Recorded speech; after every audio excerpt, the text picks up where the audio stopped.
বাংলাদেশের পরিস্থিতি নিয়ন্ত্রণে জাতিসংঘের শান্তিরক্ষী বাহিনী পাঠাতে বলেছেন ভারতের পশ্চিমবঙ্গ রাজ্যের মুখ্যমন্ত্রী মমতা বন্দ্যোপাধ্যায়। এই জন্য তিনি ভারত সরকারকে উদ্যোগ নেওয়ার আহ্বানও জানিয়েছেন।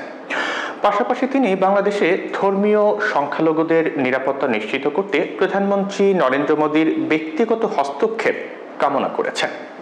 সোমবার পশ্চিমবঙ্গের রাজ্য আইনসভা বিধানসভায় দেওয়া ভাষণে তিনি এই আহ্বান জানান। ভারতীয় সংবাদ মাধ্যম এনডিটিভির প্রতিবেদন থেকে এসব তথ্য জানা গেছে। এতে বলা হয়েছে যে মমতা বন্দ্যোপাধ্যায় এমন এক সময়ে এই আহ্বান জানালেন যার মাত্র কয়েকদিন আগেই বাংলাদেশে চলমান অস্থিরতার মধ্যে রাষ্ট্রদ্রোহের অভিযোগে ইসকনের সাবেক এক পুরোহিতকে গ্রেপ্তার করা হয়েছে। অবশ্য তার আগে থেকেই বাংলাদেশে রাজনৈতিক অস্থিরতা চলছে। বিশেষ করে গত আগস্টে ছাত্র জনতার আন্দোলনের পর প্রধানমন্ত্রী শেখ হাসিনার পদত্যাগ এবং সরকার পতনের পর থেকে শেখ হাসিনার পতনের পর অন্তর্বর্তী সরকার দায়িত্ব গ্রহণের পর দেশের পরিস্থিতি অনেকটাই স্বাভাবিক হওয়ার পথে এগিয়েছে। মমতা বন্দ্যোপাধ্যায় বলেন যে আমাদের পরিবারের সদস্য, সম্পত্তি এবং প্রিয়জনেরা বাংলাদেশে আছেন। এই বিষয়ে ভারত সরকারের যে অবস্থানই হোক না কেন আমরা তা মেনে নেব। তবে বিশ্বের যে কোনো স্থানে ধর্মের ভিত্তিতে নির্যাতনের আমরা নিন্দা জানাই এবং কেন্দ্রীয় সরকার ও প্রধানমন্ত্রীর কাছে এই বিষয়ে হস্তক্ষেপের আবেদন জানাই।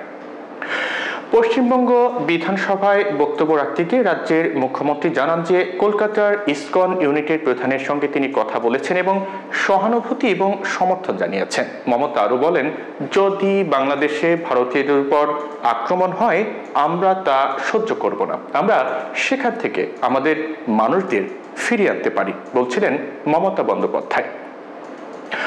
মমতা বন্দ্যোপাধ্যায় বলেন, ভারত সরকার এই বিষয়টি জাতিসংঘের কাছে তুলে ধরতে পারে যাতে একটি শান্তিরক্ষী বাহিনী বাংলাদেশে পাঠানো যায়। তিনি জানান, অন্য কোনো দেশের অভ্যন্তরীণ বিষয়ে হস্তক্ষেপ করতে চান না। তবে যখন বাংলাদেশি জেলেরা ভুলবশত ভারতীয় জলসীমায় প্রবেশ করেছে বা কোনো বাংলাদেশি ট্রলার ডুবে গেছে তখন তার সরকার তাদের উদ্ধার করেছে এবং ভালোভাবে দেখভাল করেছে। এর আগে গত 28 নভেম্বর বিধানসভায় বক্তব্য রাখতে গিয়ে মমতা জানান যে বাংলাদেশে সাম্প্রতিক সময়ে চলমান ঘটনা প্রবাহ বা পরিস্থিতি নিয়ে ইসকনের স্থানীয় শীর্ষ নেতৃত্বের সঙ্গে তিনি কথা বলেছেন। পাশাপাশি এই ঘটনায় তিনি উদ্বেগও প্রকাশ করেছেন। এদিকে বাংলাদেশ ইস্যুতে গত সপ্তাহে প্রধানমন্ত্রী নরেন্দ্র মোদীর সঙ্গে বৈঠক করেছেন ভারতের পররাষ্ট্রমন্ত্রী এস জয়শঙ্কর। বৈঠকের পর তিনি বাংলাদেশের অন্তর্বর্তী সরকারকে ধর্মীয় সংখ্যালঘুদের সুরক্ষা নিশ্চিত করার আহ্বান জানিয়েছেন। এছাড়া বাংলাদেশে হিন্দুদের বিরুদ্ধে সহিংসতা বৃদ্ধি এবং মন্দিরে হামলার ঘটনা নিয়ে ভারত সরকার গুরুতর উদ্বেগ প্রকাশ করে।